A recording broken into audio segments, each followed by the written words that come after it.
Geratones, what is going on, y'all? All y'all good? How y'all doing out there? If you don't know who I am, I'm going to tell you who I am just a little bit. I am Jaren. I am a voice teacher, speech trainer, and the founder and owner of this amazing studio, the Jaren M. LaGuerre Studio. So the wonderful movie Beauty and the Beast turned 30 years old, and Disney celebrated with a huge special on ABC, and I loved the people that they picked to be the main character. So I wanted to talk about this one moment in the show because I thought it was amazing. I thought it was so nice how they updated everything, kind of reimagined the music, if you will, but still kept true to the essence of the song and the essence of the musicality of this wonderful masterpiece. So as I always say, this is more so an analysis, not a reaction. So we're going to start and stop a lot in this video. So if you don't like starting and stopping things like that, then go on to another video. But if you don't mind starting and stopping and talk about things as they happen, then this is the channel and the video for you. So y'all, let's get right into this cool performance of H.E.R and Josh Groban singing the Beauty and the Beast finale in the Beauty and the Beast 30th anniversary special.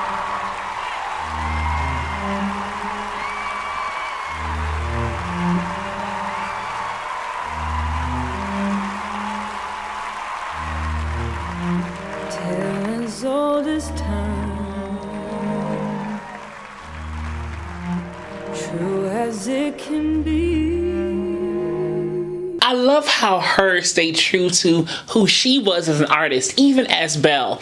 She didn't try to change her voice. She didn't try to make her voice sound something that it wasn't. She said, I'm going to be myself as Belle. And I love the different textures that her voice brought to the role of Belle. And look, shout out to the original Belle from the movie back in the day and all the Broadway productions and everything, all of the Belle. Shout outs to all of y'all. But I like how she kept true to herself. And if you notice, her jaw was in play. Tale as old as time. It was kind of extended and kind of still right there.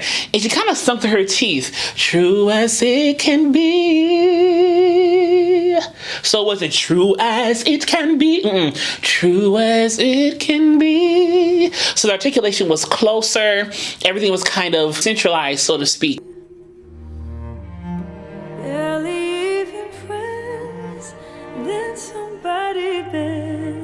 There's somebody bends. I love that little nuance right there, that little lick right there. It was so her, but it still fit the aesthetic of the song. And I love the R&B vibe she's bringing to the vocal line here. Ooh, I just love that little lick right there. That was so good to me. Unexpectedly, just a little change, just a little change. small to say the least, both a little scared. Josh is singing a little bit more poppy here than what I'm used to hearing him do. He's doing some flips, both a little scared. The head voice flip right there. I really like that touch. He's kind of bringing more of like a pop, you know, more of like a little R&B type of vibe to his voice here. And I think his voice complements H.E.R in the contrasting qualities that they have, but it also works together really well. I feel like they have good chemistry on stage, and I feel like they have good chemistry musically here. You know, I really like how their lines complement each other. Though they sound very different, they still sound very well together. Neither one prepared, Beauty and the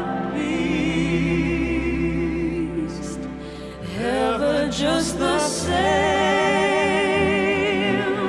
Did you see same?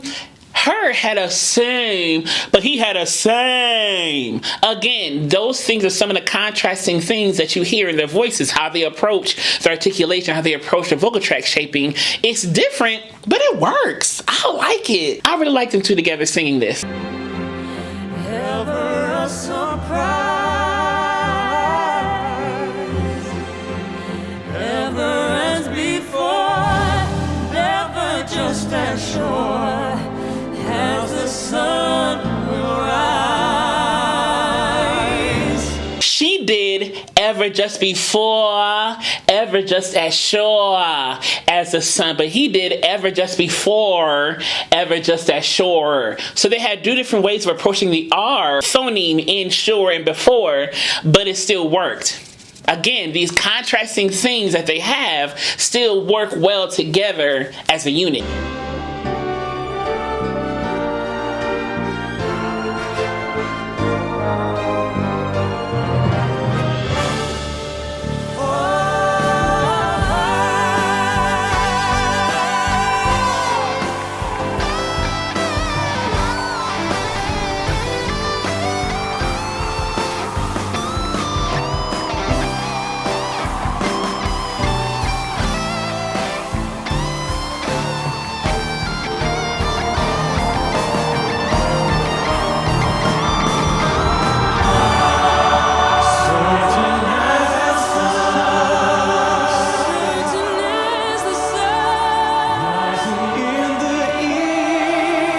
also enjoy how the company or the choir has that more choral sound. Again, with the contrasting her sound and the Josh sound, that choral sound kind of gives that musical theater, classic Disney undertone. Still had updated sounds coming from the two main people in the song, which is Belle and Beast, right? I love how they sounded like that. And I like that guitar solo. I thought it was such a cool, updated way to bring more of her into the role of Belle. And a little pantsuit thing that she got going on right here. I like it. Again, it is reimagined. That's what they wanted to do. Reimagine these musical numbers as if they were done, you know, kind of today, so to speak. And I really enjoy that. Time. So she kind of did time. It kind of brought those lips in. Time. Old as rhyme, beauty and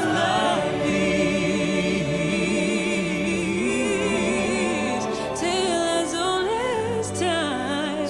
Tale as old as time. That head voice slip, they're both doing that during this song. Tale as old as time. I love how she has that control and she can go up there if she wants to like that. Did the head voice flip and came right on back. song as old as rhyme, beauty and the beast.